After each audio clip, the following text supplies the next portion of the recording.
ये दिल लगी कि तेरे दिल को दिल लगी न लगे, ये दिल लगी कि तेरे दिल को दिल लगी न लगे।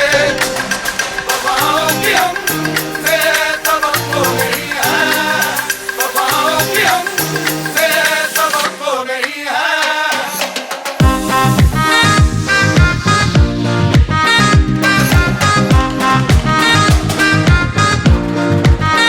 हाय हेलो नमस्ते दोस्तों, स्वागत करती हूँ आप लोगों का मेरे चैनल ओडिशा ओरिजिनल रीना में।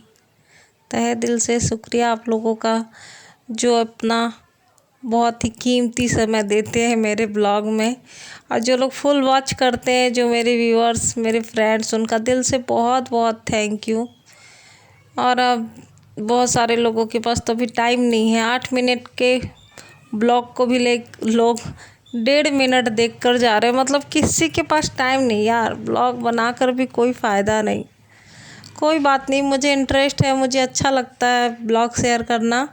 पर मेरे बहुत सारे ऐसे अच्छे वाले फ्रेंड्स हैं, मेरे रिलेटिव्स हैं, मुझे बहुत प्यार करने वाले मेरे बहुत सारे कज़न्स हैं, रिलेटिव्स हैं, वो लोग मेरे ब्लॉग को देखते हैं और उनको बहुत अच्छा लगता है। लाइक करे ना करे बहुत सारे लोग, पर मेरे ब्लॉग को देखते हैं, इंटरेस्ट लेते हैं मेरे ब्लॉग में, तो उनके लिए ब्लॉग शेयर करती हूँ। और क्या, और बाकी जो होना होगा वो होके रहेगा। यूट्यूब पे तो भी दिमाग ख़राब हो रहा है, पर मुझे अपनी बातें शेयर करनी अच्छी लगती है कि इंटरेस्ट है और टाइम भी अच्छा पास हो जाता है, एक एक्स्ट्रा लगता है कि कुछ ना कुछ काम चल रहा है।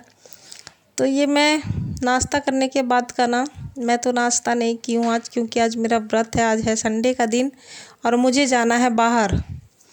देखो घर पे मैं इस टाइप के ऐसे ढीला ढीला जो भी कुछ हो, नीचे खुले खुले सलवार, बिना कॉम्बिनेशन वाले कपड़े पहन लेती हूँ, बिना कॉम्बिनेशन, विदाउट कॉम्बिनेशन। मतलब मुझे जो कंफर्टेबल महसूस होना, मुझे वैसे ही कपड़े पहनने अच्छे लगते हैं। मैं कोई ट्रेंड स्टाइल ये सब कुछ नहीं देखती हूँ, बहुत सिंपल सी हूँ, मिडिल क्लास हाउसवाइफ। तो मुझे बस जो अच्छा लगता है मैं वही करती हूँ, और मुझे कोई फ़र्क नहीं पड़ता कोई क्या बोले ना बोले। मैं बस अपनी खुशी के लिए मुझे जो अच्छा लगता है वही करती हूँ। तो किचन साफ़ कर ली हूँ, क्योंकि अभी इस गर्मी का टाइम है, अगर नहीं साफ़ करूँगी ना चींटियाँ बहुत जल्दी आ जाती हैं। और बच्चों वाला घर है तो बच्चे हमेशा कुछ ना कुछ गिरा उरा के इधर उधर रख ही देते हैं। स्लैब पे भी रोटी वोटी बनाई थी तो आटा फैला पड़ा था, तो वो अच्छे से पोंछ के साफ़ कर ली हूँ और क्लीन कर ली हूँ। सुबह का दूध आया था तो वो भी अभी गर्म कर रही हूँ। और इस साइड में ये दूध का जो डोली है ये भी बर्तन धो रही हूँ। मतलब हम हाउसवाइफ के लिए भी एक बड़ा टेंशन है ना, सारा चीज़ घर का काम ख़त्म हो जाता है होने का तो हो ही जाता है, पर ये किचन का बर्तन कभी नहीं ख़त्म होता है। आप जितना भी धो लो, एक ना दो, एक एक करके बर्तन आ ही जाते हैं। जिनके घर में जैसे बच्चे हैं और जितने घर है, धोने साफ़ करने वाले एक जन और गंदा करने वाले बहुत सारे।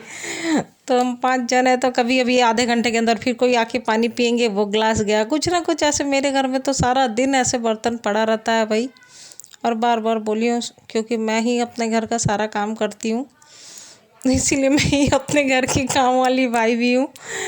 तो मुझे काम वाली बाई के लिए बर्तन इकट्ठे करके नहीं रखती हूँ मैं, जितना जो निकलता रहता है सही लगता है मैं धोती रहती हूँ, साफ़ करती रहती हूँ। तो मेरा ये काम है, फटाफट काम निपटा रही हूँ मैं। हमें जाना है 12 बजे, डॉक्टर की अपॉइंटमेंट है। 12 बजे से 2 बजे तक वो डॉक्टर आते हैं। बच्चों को नाश्ता वास्ता तो सबने कर ही लिया है, तो मैं बोली 12 से 2 बजे डॉक्टर आते हैं, तो मैं 12 बजे ही निकलूँगी।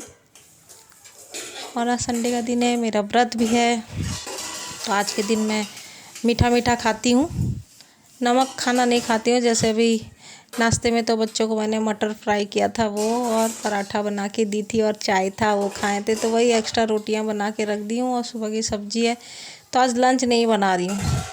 3 बच्चे हैं, हस्बैंड तो शाम को ही आके खाएंगे, अब मुझे तो खाना नहीं है। तो मैं केला और दूध ले ली थी पूजा करने के बाद, कि बहुत थकान हो जाती, गर्मी का दिन है, दिन बड़ा होता है ना, तो इतना देर तक भूखा नहीं रहा जाता। तो मैं केला और दूध ले ली थी, और घर के काम निपटा कर बेटी को लेके चली गई डॉक्टर के पास।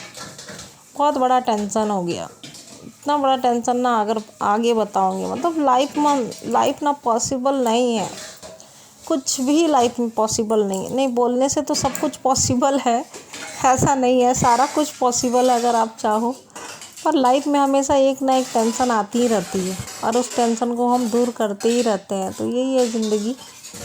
पॉसिबल तो सब कुछ है, ऐसा कोई भी काम नहीं कि इम्पॉसिबल है, पर लाइफ में एक ना एक टेंशन आती ही रहती है। कभी भी आप चाहो ना कि सुकून से मज़े से रहो, एंजॉय करके रहो, ऐसा हो ही नहीं सकता।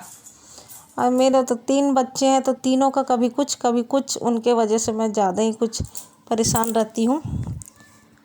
तो तैयार हो चुकी हूँ, सारा काम निपटा कर, और अपनी बातें भी आप लोगों के साथ मैं शेयर कर ली। तो अब मैं चलूँ डॉक्टर के पास, डेंटिस्ट के पास।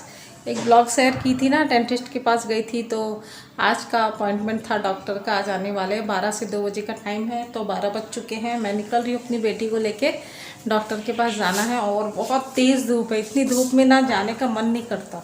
और मैं लाइट कलर का अपना सूट पहनी हूँ, इतनी धूप में ना मन नहीं करता, पर निकलना ज़रूरी है। तो मैं निकलती हूँ, फिर मिलती हूँ आप लोगों से नेक्स्ट। क्या हुआ क्या नहीं हुआ बताऊँगी नेक्स्ट बातें, फिर आती हूँ।